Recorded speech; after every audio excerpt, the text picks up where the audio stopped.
Social மீடியாவில் அந்த ultra சில்ட்ர ஐடிவிங் பண்ணுறது கூட பரவாயில்ல, ஆட்டம் கூட பரவாயில்ல. அந்த அல்ட்ரா சில்ட்ர ஐடிவிங் என்னன்னா இது பேர் என்ன, நம்ம சாம்சங் போராட்டம் நடக்கும்போது பார்த்தீங்கன்னா கம்யூனிஸ்ட் தலைவர்கள் எல்லாம் ரொம்ப கேவலமாக பேசினாங்க. அதுக்கு முன்னால விடுதலை சிறுத்தைகளுடைய தலைவர் அண்ணன் திருமா அவர்களை ஒரு ஜாதி கட்சி தலைவராக பேசினாங்க. இதெல்லாம் அவர்களுக்கு பழக்கமாய் போயிடுச்சு. காங்கிரஸ் கட்சிக்காரர்களையும் அப்படித்தான் பேசிக்கிட்டு இருக்காங்க. அல்ட்ரா சில்ட்ர ஐடி டீமை பொறுத்த வரைக்கும், எங்களை பொறுத்த மட்டும் பொது இடங்கள்ல, பொது மீட்டிங்ல, ஒரு பப்ளிக் மீட்டிங்ல ஒரு மாவட்ட செயலாளர் அப்படி பேசுறாரு, அடுத்து அமைச்சர்கள் அப்படி பேசுறாங்க போது ரொம்ப வருத்தமா இருக்கு. அவர்கள் மீது எந்த ஒரு எச்சரிக்கையும் கிடையாது, எந்த நடவடிக்கையும் கிடையாதுங்கும் போது ஃப்ரீ ஃபார் ஆல் ஆகி போச்சு. இப்ப என்ன ஆயிடுச்சுன்னு கேட்டீங்கன்னா, எங்களை மட்டும் அடிச்சுக்கிட்டு இருக்க முடியாது, நாங்க மட்டும் அடிவாகிட்டு இருக்க முடியாது, நாங்க மட்டும் அவமானப்பட்டு இருக்க முடியாது. எங்களை பொறுத்த மட்டும் எங்களுக்கு வழியெல்லாம் தமிழ்நாடு காங்கிரஸ் கமிட்டியுடைய தலைவர் செல்வபிரத அண்ணன் அவர்கள் கோரிக்கை வைத்திருந்தாரு, மாவட்ட செயலாளர் மீது நடவடிக்கை எடுக்கணும். அந்த கோரிக்கை என்னாச்சுன்னே தெரியல, 20 நாள் ஆகி போச்சு. அதை பொறுத்த மட்டும் அவர் வருத்தமும் தெரிவிக்கல, மன்னிப்பு கேட்கல, எதுவும் பேசல. இது என்னட்டா, இது என்னதை காட்டுதுன்னா, தோழமையோடு இருக்கும் பொழுது இப்படிப்பட்ட நடவடிக்கைகள் என்பது வருத்தத்தை தருகிறது. எங்களை பொறுத்த மட்டும் நாங்க கேட்பதெல்லாம் மரியாதை தான், நாங்க கேட்பதெல்லாம் மரியாதை தான், மரியாதையை தவிர வேற எதுவும் கிடையாது. அரசியல் போக போக சூடு பிடிக்க ஆரம்பிச்சிச்சு. ஏப்ரல் மாதம் பார்த்தீங்கன்னா எலெக்ஷன் இருக்குன்னு சொல்லி எல்லாருமே பேசிக்கிறாங்க. ஒஃபிஷியல் டேட் இன்னும் அனௌன்ஸ் பண்ணல. பிப்ரவரி மாதம் எண்டு இல்லைனா மார்ச் ஃபர்ஸ்ட் வீக் பார்த்தீங்கன்னா எலெக்ஷன் டேட் என்னைக்குன்றது பார்த்தீங்கன்னா ஆல்மோஸ்ட் ஒரு ஃபைனலாக ஒரு டேட் அனௌன்ஸ் பண்ணிவிடுவாங்க. இப்போ நடக்கிற சூழல், காங்கிரஸும் திமுகவும் ஒன்று சேர்ந்து தான் இருக்காங்களா? கூட்டணி கன்ஃபார்மா? ஏதாவது சந்தேகம் இருக்கா? ஆனால் ஆன்லைன்லாம் பார்த்தா அந்த மாதிரி தெரியலையே. சமூக வலைத்தளங்களில் ஏகப்பட்ட டார்கெட். அதாவது திமுக பார்த்தீங்கன்னா காங்கிரஸ் அடிக்கிறாங்க, காங்கிரஸ் பார்த்தீங்கன்னா திமுக அடிக்கிறாங்க. நிஜமாலே உங்கள் கூட்டணிக்குள்ளே தான் இருக்காங்களாம். சரி, ஏகப்பட்ட கன்ஃபியூஷன்ஸ்.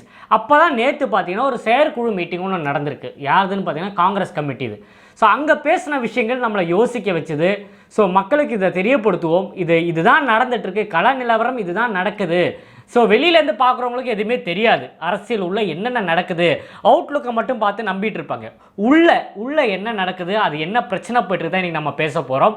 வாங்க வீடியோக்குள்ளே போகலாம். ரோட் சைடு அம்பானி நேயர்கள் அனைவருக்கும் வணக்கத்தை தெரிவிச்சுக்கிறேன்.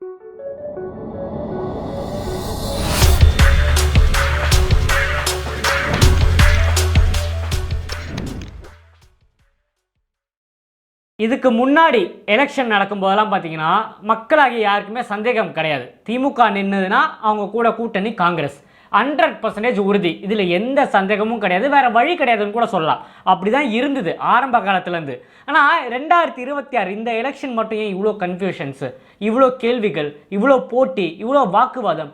ஒருத்தர் இன்னொருத்தர் பேசுகிறாரு, இந்த சைடு இன்னொருத்தர் பேசுகிறாரு, மாறி மாறி மாறி பேச்சுவார்த்தைகள் தான் போயிட்டுருக்கே தவிர கூட்டணி உறுதின்னு சொல்லி ஒரு போஸ்ட்டும் வரல, நியூஸில் எந்த அறிவிப்பும் வரல, திமுக சைட்லேருந்து எதுவும் வரல, காங்கிரஸ் சைட்லேருந்து எதுவும் வரல. ஸோ இது நம்ம ஆல்மோஸ்ட் ஒரு கன்ஃபியூஷனில் கொண்டு போய் நிற்க வச்சதுன்னு சொல்லலாம். ஆரம்பத்துலேருந்தே நம்ம பேசுகிற விஷயம்தான். நிறைய இடத்துல மக்கள் சொல்கிற விஷயமும் காங்கிரஸில் இருக்க நிர்வாகிகள் சொல்கிற விஷயங்கள் என்னென்னு பார்த்தீங்கன்னா, விஜய் கூட கூட்டணி வச்சா நல்லா இருக்கும். அது தமிழ்நாடு மட்டும் கிடையாது, வெளி ஸ்டேட், அதாவது கேரளா, கர்நாடகா அந்த மாதிரி ஏரியாலையும் பார்த்தீங்கன்னா காங்கிரஸுக்கு ரொம்ப யூஸ்ஃபுல்லாக இருக்கும்னு சொல்லி ஏகப்பட்ட பேர் பேசுகிற விஷயங்கள் தான். இருந்தாலும் கன்ஃபியூஷனாக இருந்தது. வருவாங்களா? 75% பார்த்தீங்கன்னா திமுக கூட தான் போவாங்க, மீதி 25% மேபி விஜய் அவர்கள் கூட வர வாய்ப்பு இருக்குன்னு சொல்லி சில பேர் பேச ஆரம்பித்தாங்க. நான் இப்போ நடக்கிற சூழல் பார்த்தா எனக்கு நிஜமாலே சந்தேகமாக இருக்குது. நேற்று நடந்த ஒரு மீட்டிங், அதில் வேல்முருகன் ஒருத்தர் பேசியிருக்காரு. அழகான ஒரு ஸ்டேட்மெண்ட் ஒன்று கொடுத்துருக்காரு. மரியாதை கொடுத்தா நாங்கள் இருப்போம், இல்லை தாவேக்கா விஜய் கூட நாங்கள் போயிட்டே இருப்போம். அந்த ஸ்டேட்மெண்ட்டில் எனக்கு ஒரு விஷயம் நல்லா தெரிய வந்தது. அந்த மீட்டிங்கில் கலந்துக்கிட்ட இன்னொரு முக்கிய பிரதானமான ஒரு ஆள் யாருன்னு பார்த்தீங்கன்னா மாணிக்கம் தியாகூர். இவர் யாருன்னு எல்லாருக்குமே தெரியும், ஒரு எம்பி அவர். ஸோ அவர் அந்த மீட்டிங்கில் ஒரு மெயின் ஆளாக இருந்திருக்காரு. இதுக்கு முன்னாடி ஒரு நியூஸ் கார்டு ஒன்று பார்த்தேன். அதாவது பிரவீன் சக்கரவர்த்தி அவர்களையும் இந்த மாணிக் தியாகூர் அவர்களையும் பார்த்தீங்கன்னா டெல்லிக்கு கூப்பிட்டுருந்தாங்க ராகுல் காந்தி அவர்கள் ஒரு மீட்டிங்க்கு. அப்போது இந்த திமுக சைடில் இருக்கவங்க, அது மட்டும் இல்லாமல் காங்கிரஸ் சைடில் கொஞ்சம் பேர் திமுக சைடு ஆதரவாக இருப்பாங்க பாருங்க. அவங்க சொன்ன விஷயம் என்ன தெரியுமா? இவர் எப்போ பார்த்தாலும் விஜய் அவர்களுக்கும் அவங்க கட்சிக்கு ஆதரவாக பேசுறதுனால டெல்லிக்கு கூப்பிட்டு அவங்கள ராகுல் காந்தி அவர்கள் மிரட்ட போறாரு. நீங்க இனிமேல் விஜயை பற்றி பேசக்கூடாது, திமுக ஆதரவாக தான் பேசணும்னு சொல்லி மிரட்ட போறாரு அப்படின்னு ஒரு நியூஸ் கார்டு பார்த்தேன். சரி, நானும் நினச்சேன் ஒருவேளை அப்படி இருக்க வாய்ப்புகள் இருக்கோ. ஆனால் திமுக சைட்லேருந்து நிறைய பேர் காங்கிரஸை கலாய்க்கிறாங்க, எதுவாக இருக்கும்னு சொல்லி வெயிட் பண்ணி பார்ப்போம்னு நினச்சேன். அவர் போனார், வந்தார், அதுக்கப்புறம் எதுவும் இன்டர்வியூ எல்லாத்தையும் கொடுக்கல. சரி, என்னமோ நடந்திருக்குன்னு நினச்சோம். ஆனால் நேற்று நடந்த மீட்டிங், அவங்கள செயற்குழு மீட்டிங்கில் மாணிக் தியாகூர் அவர் பேசுகிறத வச்சு பார்க்கும்போது அந்த மாதிரி எந்த விஷயமும் நடக்கலை. டெல்லிக்கு கூப்பிட்டு தமிழ்நாட்டில் யார் பவரு, யார் கூட கூட்டணி சேர்ந்தால் நல்லா இருக்கும், இந்த மாதிரி பேச்சுவார்த்தை தான் அங்கே நடந்திருக்குன்னு நினைக்கிறேன். அதனால் அவரோட பேச்சுலேருந்து நிறைய விஷயங்கள் தெரியுது. அவர் தெளிவாக சொல்கிறாரு, எனக்கு மரியாதை கொடுத்தா நான் இங்கே இருப்பேன், எனக்கு நீ மரியாதை கொடுக்கல நான் ஏன் உன் கூட இருக்க போகிறேன். அழகாக அவரோட ஸ்டேட்மெண்ட்டில் தெரியுது அவர் திமுக வச்சு தான் பேசுகிறாருன்ட்டு. ஆனால் நிஜமாலே சொல்கிறேன், காங்கிரஸ் ஒரு நேஷனல் பார்ட்டி, அவங்களுக்கு தமிழ்நாட்டில் என்ன மரியாதை கொடுக்குறாங்க நீங்கள் யோசிச்சு பாருங்கள். ஸோ சமீபமாக நடந்த எல்லா விஷயத்திலும் இப்போ ஆட்சியில் அதிகாரத்தில் தான் பங்கு தரேன்னு விஜயன் சொன்னார். அதுக்கப்புறம் பார்த்தீங்கன்னா காங்கிரஸ் சைட்லேருந்து ஒரு விஷயம் அவங்க முன்னெடுத்து வச்சாங்க. நாங்கள் இவ்வளோ நாளாக வந்துட்டோம், இனிமேல் எங்களுக்கு அது பண்ண முடியாது, எங்களுக்கு அதிகாரத்தில் ஆட்சியிலலாம் பங்கு வேணும்னு கேட்டோன்னே முதலமைச்சர் உடனே ஒரு ஸ்டேட்மெண்ட் கொடுத்துருந்தாரு. அதெல்லாம் கொடுக்க முடியாதுங்க, இது என்ன வேற ஸ்டேட் மாதிரியா, இது தமிழ்நாடு, இங்கே பார்த்தீங்கன்னா திமுக தான் ஆட்சியில் இருக்கும், அவங்களுக்கு தான் அதிகாரம், மீது கூட்டணி கட்சிக்கெல்லாம் நம்ம கொடுக்கக்கூடாது, கொடுக்கவும் முடியாதுன்னு ஓப்பனாக டிக்ளேர் பண்ணிட்டாங்க. இந்த காங்கிரஸ் அதுக்கப்புறம் ஏதாவது ஒன்று பேசுவாங்கன்னு நினச்சேன், இது வரைக்கும் எதுவுமே அவங்க வாயை திறந்து பேசலை.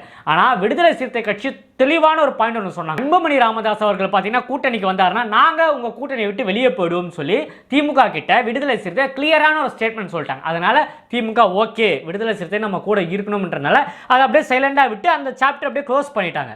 நான் இந்த சைடு பாருங்க, காங்கிரஸ் அவர்கள் ஆட்சியில் பங்கு கேட்டோன்னே அதெல்லாம் கொடுக்க முடியாதுன்னு சொல்லி ஓப்பனாக டிக்ளேர் பண்ணிட்டாங்க. இருந்தாலும் காங்கிரஸ் கமிட்டி பார்த்தீங்கன்னா அதை பற்றி வாயை திறக்கல. சில பேர் இப்பவும் பேச்சுவார்த்தைகள் நடந்துட்டு இருக்கு, நிறைய டிஸ்கஷன்ஸ் போயிட்டு இருக்கு, அவங்களுக்கு கிளியர் கட்டாக தெரியுதுங்க தமிழ்நாட்டில் என்ன நடக்குதுன்ட்டு.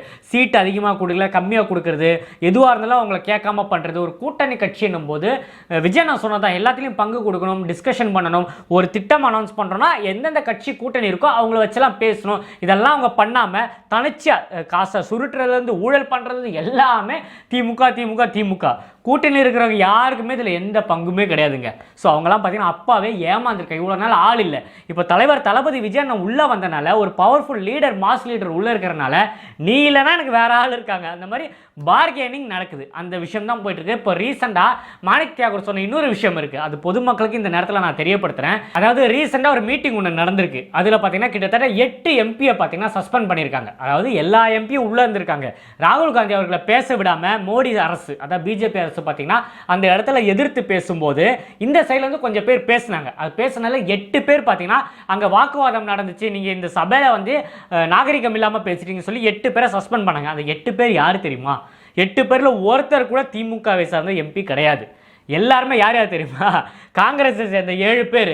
இன்னும் ஒருத்தர் 8வது ஆள் யாருன்னு பார்த்தீங்கன்னா கம்யூனிஸ்ட் கட்சியை சேர்ந்தவரான். இதை கேட்கும்போது தான் யோசிக்க தோணுச்சு. எல்லாருமே சொல்கிறாங்க திமுக பிஜேபி எதிர்க்குதுன்ட்டு. எங்கே எதிர்க்குது? இதை நான் சொல்லலை, காங்கிரஸை சேர்ந்த அவரே அந்த இடத்துல செயற்குழு மீட்டிங்கில் மைக்கில் சொல்கிறாரு. ஒருத்தன் கூட கிடையாதுங்க, திமுகவை சேர்ந்த ஒருத்தர் கூட வாயை கூட திறக்கல.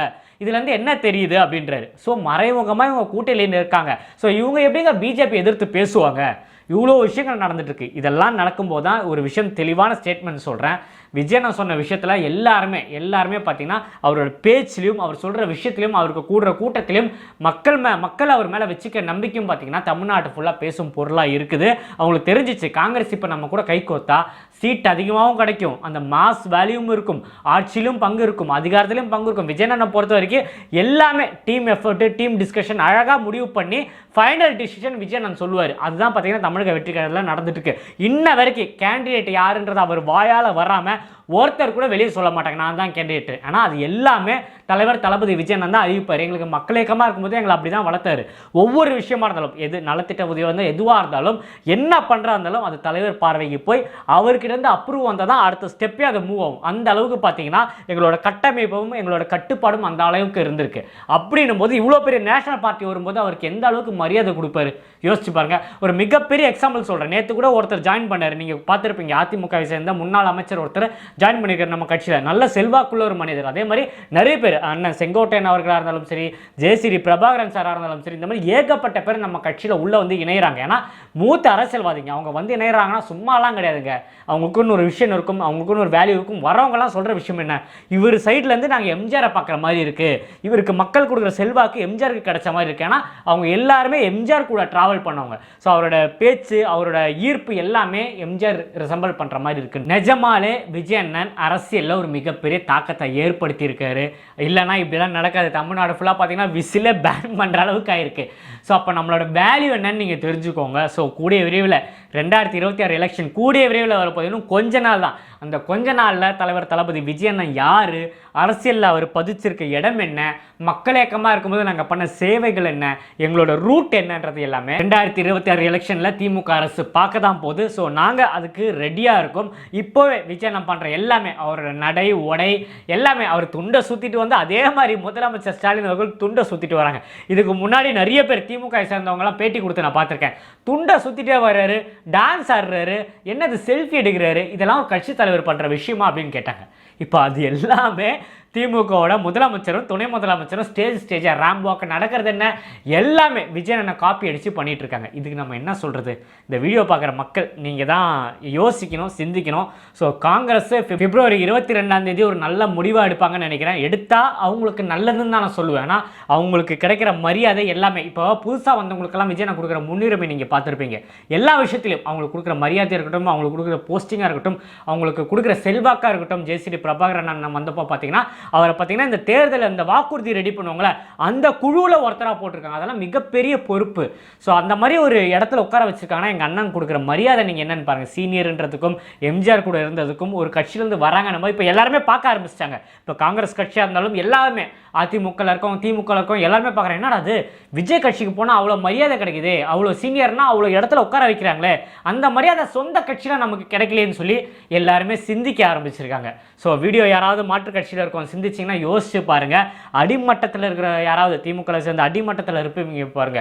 இப்போ வரைக்கும் நீங்கள் அந்த வார்டில் ஒரு மெம்பராக மட்டும்தான் இருப்பீங்க. பல வருஷம், கிட்டத்தட்ட 20 வருஷத்துக்கு மேலே பார்த்தீங்கன்னா திமுகவில் உழைச்சிருப்பீங்க.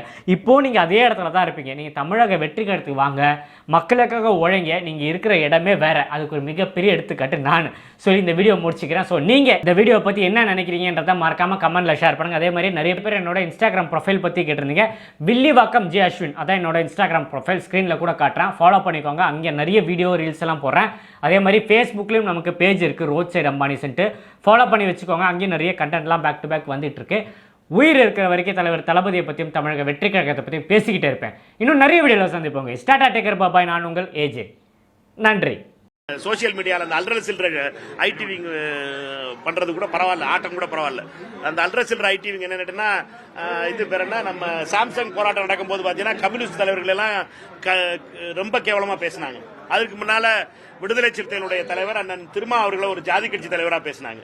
இதெல்லாம் அவர்களுக்கு பழக்கமாய் போயிடுச்சு. காங்கிரஸ் கட்சிக்காரர்களையும் அப்படித்தான் பேசிக்கிட்டு இருக்காங்க. அல்ட்ரா சில்ட்ர ஐடி டீமை பொறுத்த வரைக்கும், எங்களை பொறுத்த மட்டும் பொது இடங்கள்ல, பொது மீட்டிங்ல, ஒரு பப்ளிக் மீட்டிங்ல ஒரு மாவட்ட செயலாளர் அப்படி பேசுறாரு, அடுத்து அமைச்சர்கள் அப்படி பேசுறாங்க போது ரொம்ப வருத்தமா இருக்கு. அவர்கள் மீது எந்த ஒரு எச்சரிக்கையும் கிடையாது, எந்த நடவடிக்கையும் கிடையாதுங்கும் போது ஃப்ரீ ஃபார் ஆல் ஆகி போச்சு. இப்ப என்ன ஆயிடுச்சுன்னு கேட்டீங்கன்னா, எங்களை மட்டும் அடிச்சுக்கிட்டு இருக்க முடியாது, நாங்க மட்டும் அடிவாகிட்டு இருக்க முடியாது, நாங்க மட்டும் அவமானப்பட்டுக்கிட்டு இருக்க முடியாது. எங்களை பொறுத்த மட்டும் எங்களுக்கு வழியெல்லாம் தமிழ்நாடு காங்கிரஸ் கமிட்டியினுடைய தலைவர் செல்வப்பிரத அண்ணன் அவர்கள் கோரிக்கை வைத்திருந்தாரு, மாவட்ட செயலாளர் மீது நடவடிக்கை எடுக்கணும். அந்த கோரிக்கை என்ன ஆச்சுன்னே தெரியல. 20 நாள் ஆகி போச்சு. அதை பொறுத்த மட்டும் அவர் வருத்தமும் தெரிவிக்கல, மன்னிப்பு கேட்கல, எதுவும் பேசல. இது என்னட்டா, இது என்னதை காட்டுதுன்னா, தோழமையோடு இருக்கும் பொழுது இப்படிப்பட்ட நடவடிக்கைகள் என்பது வருத்தத்தை தருகிறது. எங்களை பொறுத்த மட்டும் நாங்கள் கேட்பதெல்லாம் மரியாதை தான், நாங்கள் கேட்பதெல்லாம் மரியாதை தான், மரியாதையை தவிர வேற எதுவும் கிடையாது.